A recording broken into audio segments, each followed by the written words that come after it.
Hey guys, Jessica Beck here with IELTS Energy TV, also of the podcast IELTS Energy. If you're not a subscriber already, jump into iTunes or Stitcher, wherever you get your podcasts, and subscribe to IELTS Energy.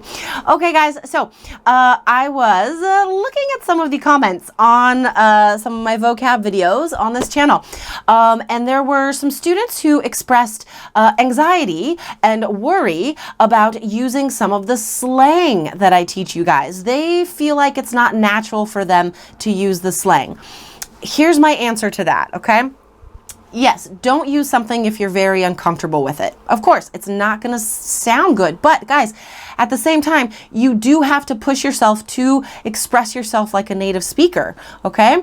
The higher you get on the band scores for speaking, that means the closer you're getting to expressing yourself like a native speaker. And the fact is, native speakers use slang and idioms, okay? It's a feature of how we talk. So I do encourage you guys to find words and phrases that you are comfortable with using and practice those. Okay, so today we are focusing actually on 4 idioms that I don't recommend using. I'll tell you why, and then I'll tell you what to say instead. Okay, the first idiom is to say if something's expensive. A lot of students say it costs an arm and a leg. Now, native speakers say this, but the reason why I don't recommend using it is because tons of students know this, guys. This is one of those idioms that is in textbooks, okay? So it is common. Lots of students are using it. That means it's not going to help you stand out. It's not going to point the examiner to a 7 or higher, okay? Because all the students are using it. So instead, you could describe something as pricey or spendy. You could describe it as a luxury item or a splurge. So a splurge is something that you don't need, but you spend a lot of money on sometimes.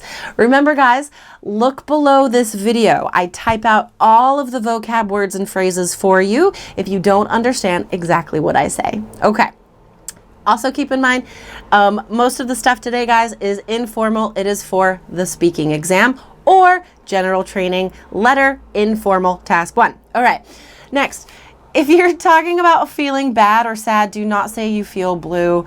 It's just cheesy and people just don't say that anymore, okay? So again, not native speaker communication. Instead, say you're bummed, okay? Not bummed out, because that's kind of cheesy, kind of old. Just say you feel or felt bummed. You could also say, I really like this phrase, you were in a funk.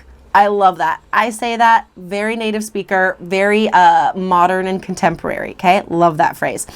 Next, don't say, if you are working late at night, don't say you're burning the midnight oil, okay?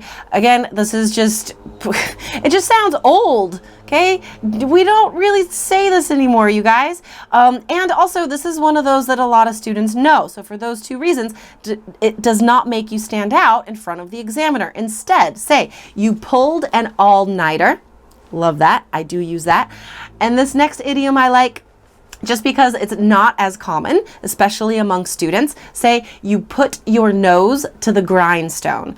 That doesn't necessarily mean you worked late at night, but it does mean you worked very hard and very focused, okay? Put your nose to the grindstone. I love that. Last one, guys. This one we have mentioned on the show before, but I still hear students using it, so I'm reminding you, do not say something was a piece of cake if it was easy. Again, guys, this is like the title of units in textbooks. Students know this. Don't use it, stand out. Instead, say that something was a cinch. That means it was very easy. You could describe something as brainless if you don't have to think about it, right? It's simple. You could also say it's not rocket science if something was easy and simple to understand. Okay, so guys, we've gone over a lot of phrases today. Again, I'm not forcing you to use this stuff, guys. Just choose 2 or 3 phrases from today that you like, that you feel good using, and then practice using them in your own answers. Okay, guys, if you are ready to learn everything that the examiner is looking for to award you a 7 or higher on your next IELTS exam, go to allearsenglish.com/KEYS and get into our IELTS course. Okay, guys, that's it for me. Thank you for watching and enjoy the rest of your day.